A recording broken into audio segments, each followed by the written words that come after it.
Hey everyone, we are doing Unit 7A, and this is topic number 4, where we are doing a product to a power. So our previous topic, we learned how to do a power to a power. Now we are going to do a product, which basically means that inside our parentheses, if we look at this first example, there is a product. There's two things multiplied. You see a 3 and an x. So we're going to see how to do this product to the power of 2. So what this means is the same way we taught this the first time, is I think about the 3x as like a stamp. And everything in the parentheses I have to write 2 times. So I'm going to write this 3x, but I'm going to write it 2 times, times another 3x. And this part right here, 3x times 3x, looks exactly like we learned in topic 1. All that I do is multiply the 3's, 3 times 3 is 9, and then count up the x's. And this is x squared. That's my final answer. Alright, my next one, this one's kind of tricky because I have the number 5 out front, and the number 5 is multiplied by 2x squared, that product, but that 2x squared is to the 4th power, and only that 2x squared is to the 4th power, not the 5. So when I rewrite this, I'm going to write my 5, and then I'm going to multiply that by this 2x squared, but I'm going to write this 2x squared 4 times. 2x squared, 2x squared, 2x squared, 2x squared. Alright, so we have a lot of numbers to multiply here. We're going to do 5 times 2, that's 10, times another 2 is 20, times 2 is 40, times another 2 is 80, and I get the coefficient of 80. And then I'm going to count up all the x's.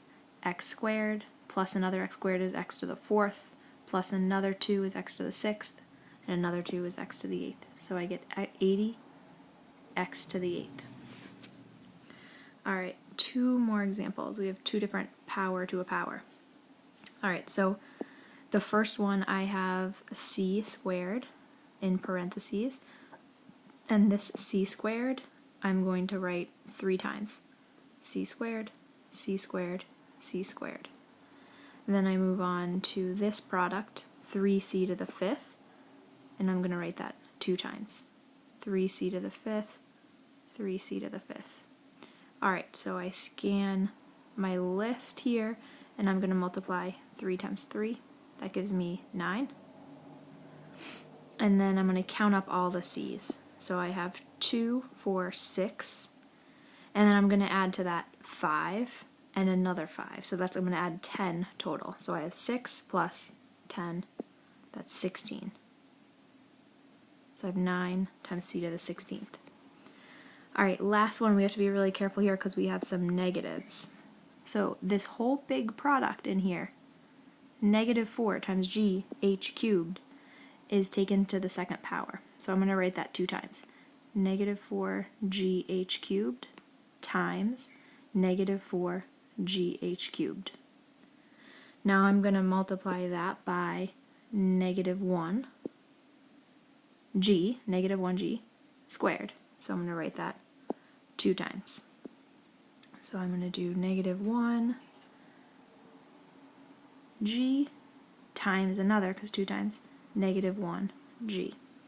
Okay, let's keep track when we multiply these. I have negative 4 times negative 4. That's positive 16. Times negative 1 is negative 16. Times another negative 1 stays at positive 16. So I have positive 16. And now we'll count up all of the g's. 1, 2, 3, 4. G to the 4th. And then count up all the h's. There's 3 here, 3 here, that's 6 total. H to the 6th is my final answer.